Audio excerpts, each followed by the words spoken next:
You know what the best way to bounce back from an ass kicking is? With a statement win.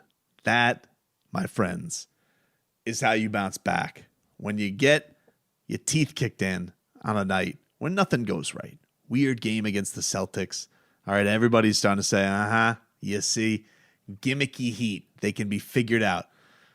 Listen, these are for the people that lack the guts. You got no time for them. All these cowards out there, all these idiots out there on Heat Twitter who want to blow everything up and trade everybody.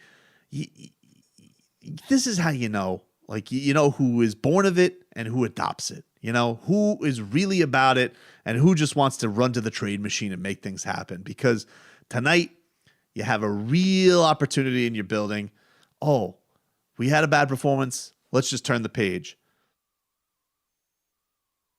That's what Bam was saying. You forget about it. You move on. And that's what they did. They welcomed in tonight the Utah Jazz with a nice little ass kicking in their building. The Heat win 118 to 115. They send the Jazz to 7-2. They have the same record now. And listen, I see a lot of these people around the NBA, and they're fattening up their records with a bunch of Detroit Pistons wins, and a bunch of bogus wins that they like to, go and crow about all over the place. The Heat right now are going and they're showing you, hey, we're going to go beat some real damn teams here in challenging times. And it doesn't get any better than what the Jazz have been doing. And what do? You send them out of here with that L. And you did it with Donovan Mitchell having an absolute superstar performance. That guy's really good. And I can't wait till he's on the Heat in 3 years. I'm not going to lie. Him and Bam are best friends. This whole Dwayne Wade thing in the organization, I got to be honest with you, feels like a ruse just to get him here. Just like it was with Dwayne Wade going to Chicago and secretly rerouting Jimmy Butler to Miami. Seems to me like all the writing's going to be on the wall there eventually for Donovan Mitchell finding his way down to South Florida. It's fun watching him warm up today. I was boots on the ground. My boots haven't been on the ground in a little bit, so it was good to get my boots back dirty tonight at the Heat's house, getting to see the mashup court, mashup jerseys. I will say this on the mashup jerseys. I like them.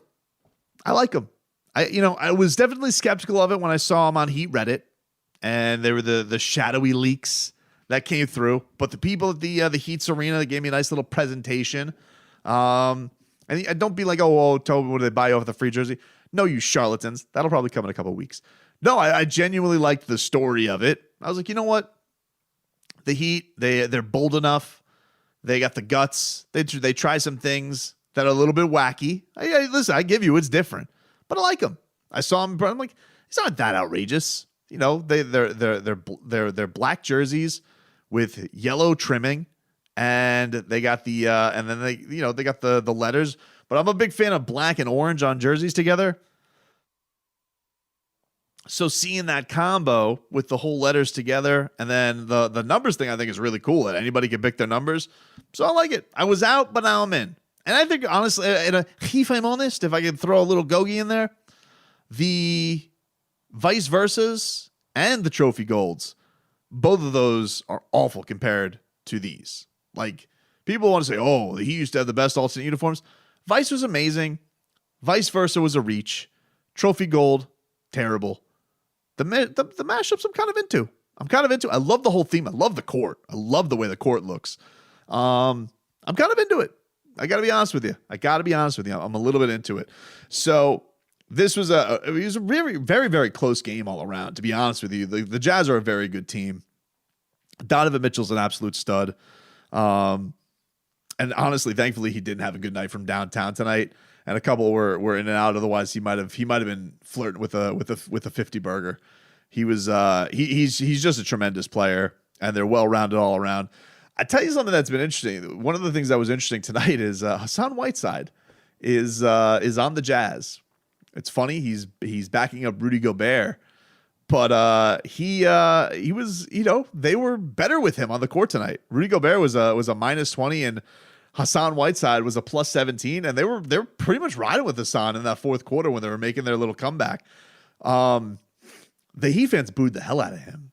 I mean, they booed the hell out of Hassan Whiteside. And I thought to myself, man, I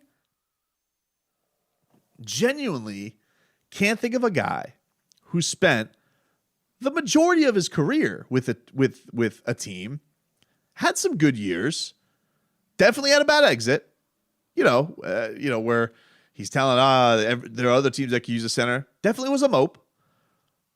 But the type of viciousness this guy gets is pretty wild. And don't forget, like the Heat fan nearly had him in tears the last time, because when he went to Portland and he came back, they were chanting the "We Got Shooters" thing. I got that. He was very excited to be in Portland. He was chirping about having Damian Lillard and CJ McCollum, and we got shooters that could dribble and all that type of stuff. So I got that. But it's been a while now. He's on the Jazz. He's backing up the guy he used to beef with on Twitter. We know Hassan's down. And for them to boo him like that was pretty crazy. And it's always weird because it's an interesting thing when you go to fans. Like I remember last year, it was 2 years ago, Dion Waiters was still on the team, but he wasn't on the team. And then they got really hurt, and then he had to play against the Clippers.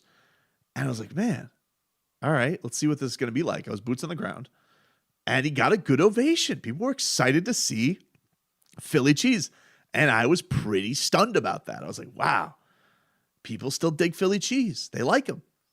Hassan Whiteside, I can't think of a case where a guy like gets booed like this. I'm like, who are the guys? LeBron? LeBron's gotten the "we got tired" chance, but the Heat fan has done right by LeBron every which way. Hassan Whiteside, he's got to be the most hated former player in team history. I really think that. As far as like it gets an actual reaction like that, and was on playoff teams, was all defense, and they hate his ass. And Bam tonight, Bam was going up against a couple of things that are interesting. He's going up against the guy who was kind of the roadblock to the start of his career, and he's going against Rudy Gobert, who has an award he very much wants. I got accused by my producer today. He's like, oh, you were stirring it up in the press conference. I don't think I was stirring it up. I wasn't stirring it up. Bam, I know you're not a guy who likes to campaign for awards, but Rudy's won Defensive Player of the Year 3 times. Does that stick in your mind when you're going up against him in that matchup, and what maybe that could mean later on in the year?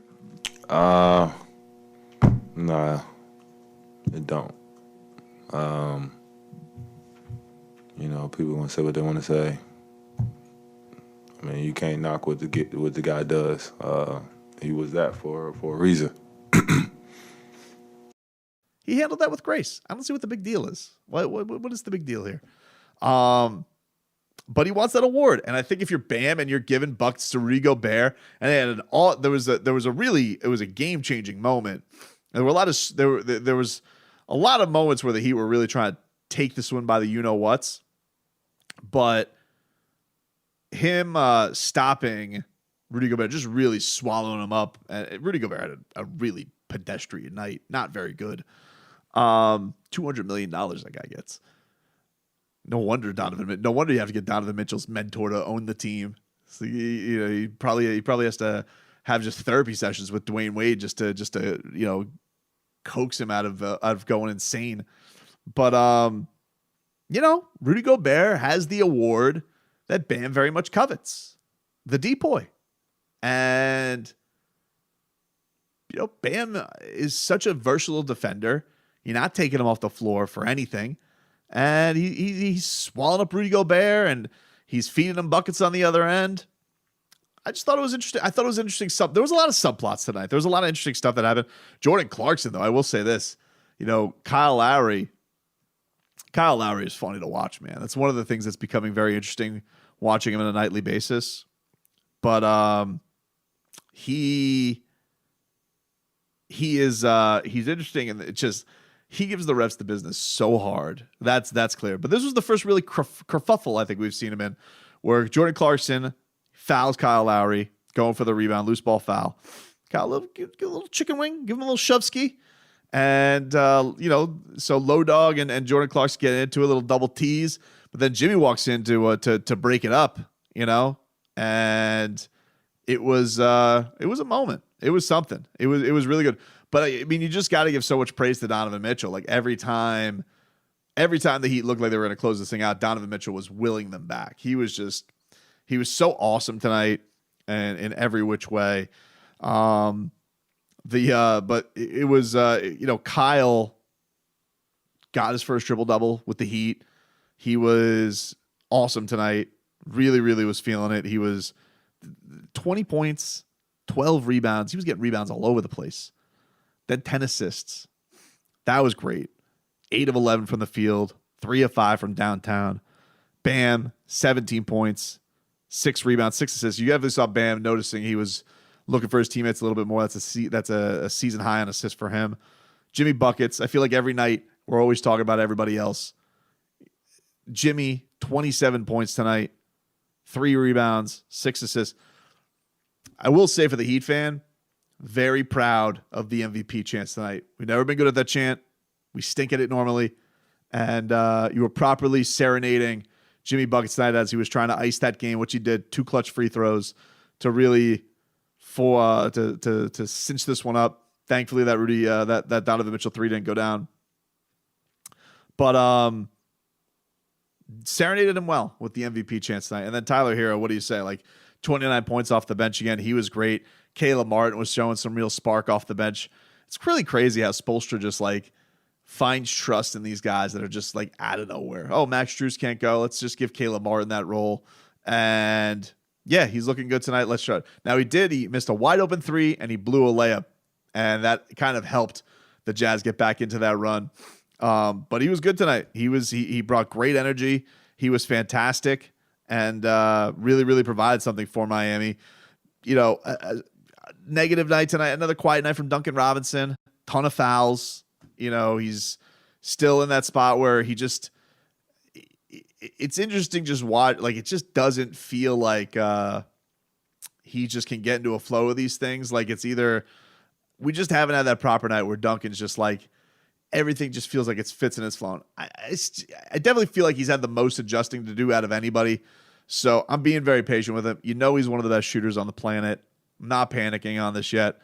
But yeah, it's noticeable. It's definitely noticeable as far as some of the struggles are concerned, but not overly. This team's so good, man. They're going on this. They're going on this road trip. They shook off that loss. And by the way, I will say, there's a couple things I got to address. This is, I'm putting this out on YouTube. A couple of things I need to address here, okay? First of all, to all you here, you YouTube, you noobs, okay? I do a show 5 days a week, okay? Now I'm doing special shows for you too, just when I feel like it. But I was accused that I didn't want to face the music after the Celtics game. Let me be very clear. I had a little thing that I like to call a day off, okay? I came in on a holiday afterwards for 4 hours.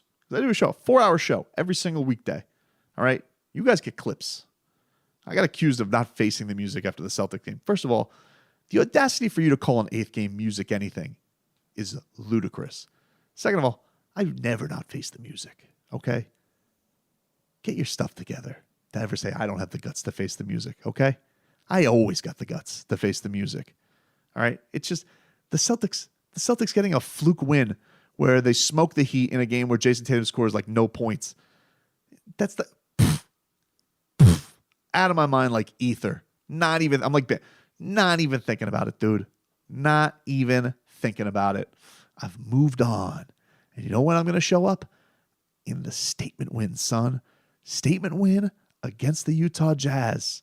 But guess who's playing the right music now? The Heat. Who's playing the right tunes? Pat Riley. Who's got it working like a symphony? Kyle Lowry, the maestro. QB1. He goes to Jimmy Buckets. Don't call him a tight end. He's a wide mother bleeping receiver. Catch radius up the wazoo. Bam, real deep boy. Campaign game. Trust me, we're on the campaign trail and I'm handing out buttons like it's a middle school bake sale. I'm going to be telling you, Bam for deep boy. Don't you forget it. Tyler Hero, 6th man of the year, should be a lock. Lock like Bam did to Rudy Gobert tonight. Should be a lock, but he can't even say it because if he has the audacity to say anything positive about himself, people are going to make a big thing out of it because how dare Tyler Hero have confidence? Let me tell you something, all right? Don't you ever say that I am not going to face the music. I always face the music when it's worthy of being faced. And I'm not going to sit here where the Celtics are infighting, all right, and be worried about, oh, they got one on the Heat one night. Good. They should. Because you want to know something? Their asses are lagging way behind. All right? So forget about that nonsense. This West Coast trip starts up. You got that illegal air coming up on Monday. Couple interesting games against the you got the Lakers and the Clippers. Not full versions of themselves. And then right back at it with the Jazz on Saturday night. You know they're going to be looking for revenge. I imagine Dwayne Wade is going to be courtside for that one. And by the way, I got to give, speaking of courtside, got to give a shout out to Heat Game Ops. This was a tremendous heady play. Now, it didn't really end up working because it still got dicey there at the end. But the Heat called timeout with, I want to say it was, Heat called timeout with like, I don't know. They were up 13. Jazz were starting to get back into it. It's like 4 minutes left, I think. They put Ray Allen on the Tron. That got the crowd fired up because it was interesting because you saw that Will Manso interviewed him at halftime. I was like, oh, I'm surprised they haven't put Ray Allen on the Tron. They were saving it for when it mattered. They were saving that bazooka. They were saving that bullet for when you would least expect it. So that was interesting. That was an interesting one. Really, really, really interesting. Also a big moment where Jimmy buckets. They got a little challenge. Whiteside. The Whiteside plot line tonight was very fascinating. Very fascinating. But yeah, man. Big takeaways. Another statement one for your Heat. Jimmy buckets. Amazing. Kyle Lowry. Low dog. Fantastic triple-double. Bam. Giving Rudy Gobert the business. So much so that they would prefer to play Hassan Whiteside late. Baby Goat with the baby float. 6 Man of the Year campaign looking absolutely beautiful. And, man, just as it's a whole heap of fun watching this team right now. It's going to be a fun West Coast trip. And we'll see what happens there, man. More to come this week.